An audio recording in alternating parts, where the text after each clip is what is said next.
नमस्कार, मैं हूं वंदना त्यागी और आप देख रहे हैं न्यूज़ 18 राजस्थान का डिजिटल चैनल। तुर्की और इजराइल के बीच एक नया तनाव जन्म ले रहा है। तनाव के केंद्र में अरब सागर में नियंत्रण है और इस युद्ध का मैदान सोमालिया और सोमालीलैंड बन रहे हैं। तुर्की ने सोमालिया के साथ संबंध मजबूत किए हैं। इसके तहत उसे समुद्र और जमीन पर तेल और गैस की खोज के अधिकार मिले हैं। तुर्की की सबसे बड़े विदेशी ट्रेडिंग बेस के जरिए सोमालिया में मजबूत सैन्य मौजूदगी है। दूसरी तरफ इजराइल ने सोमालिया से अलग हुए सोमालीलैंड को आज़ाद देश के तौर पर मान्यता देकर क्षेत्र में प्रभाव बढ़ाने का बड़ा दांव खेला है। बेंजामिन नेतन्याहू के नेतृत्व में इजराइल पहला देश है जिसने सोमालीलैंड को एक आज़ाद देश के तौर पर औपचारिक मान्यता दी है। इजराइल अब अदन की खाड़ी के पास एक सैन्य बेस बनाने की योजना पर काम कर रहा है। इससे वो यमन में हूती विद्रोहियों पर नजर रख सकेगा और लाल सागर के रास्ते तक उसकी रणनीतिक पहुंच बढ़ जाएगी। इस साल की शुरुआत में सोमालिया ने पुष्टि की है कि तुर्की समुद्र में तेल की ड्रिलिंग का काम शुरू करने के लिए तैयार है।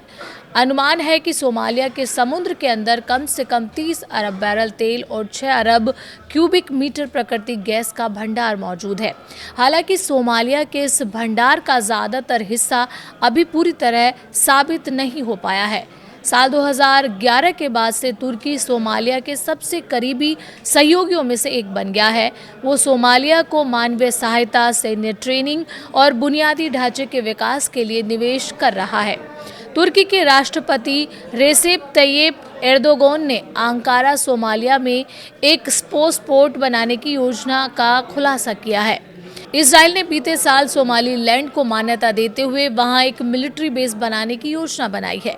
इस बेस का मकसद यमन के हूती विद्रोहियों पर नजर रखने के साथ ही बाब अल मंडेब जलडमरू मध्य तक अपनी रणनीतिक पहुंच सुरक्षित करना है। सोमालीलैंड का समुद्र तट अदन की खाड़ी के पार यमन के सामने पड़ता है। तुर्की ने सोमालीलैंड को मान्यता देने के इजराइल के कदम की कड़ी आलोचना की है। तुर्की के राष्ट्रपति रेसेप तैय्यिप एर्दोगन ने सोमालीलैंड को दी गई इजराइल की मान्यता को अवैध बताया है। सोमालीलैंड को मान्यता देने से इजराइल को जो क्षेत्रीय बढ़त मिल सकती है उसको लेकर तुर्की में एक चिंता देखी गई है। तुर्की और इजराइल में तनातनी गहरा रही है। सोमालिया और सोमालीलैंड से परे गाजा, सीरिया और व्यापक क्षेत्रीय शक्ति प्रदर्शन को लेकर तुर्की और इजराइल के बीच तनाव गहराया है। इससे इन दोनों सैन्य शक्तियों के बीच बढ़ती भू राजनीतिक प्रतिद्वंद्विता तेज हो गई है। तुर्की के पूर्वी मध्य सागर और खास तौर से साइप्रस और ग्रीस के आसपास प्रभाव बढ़ने से इजराइल खफा है। सोमालिया और सोमालीलैंड हॉर्न ऑफ अफ्रीका में इजराइल तुर्की की प्रतिस्पर्धा के केंद्र में बने हुए हैं। ये व्यापक विवाद लाल सागर से लेकर मध्य पूर्व तक फैले प्रभाव के लिए एक बेहद बड़ी लड़ाई को दर्शाता है। इसमें दोनों सैन्य शक्तियां अपनी क्षेत्रीय पहुंच को मजबूत करने के लिए कोशिश कर रही हैं।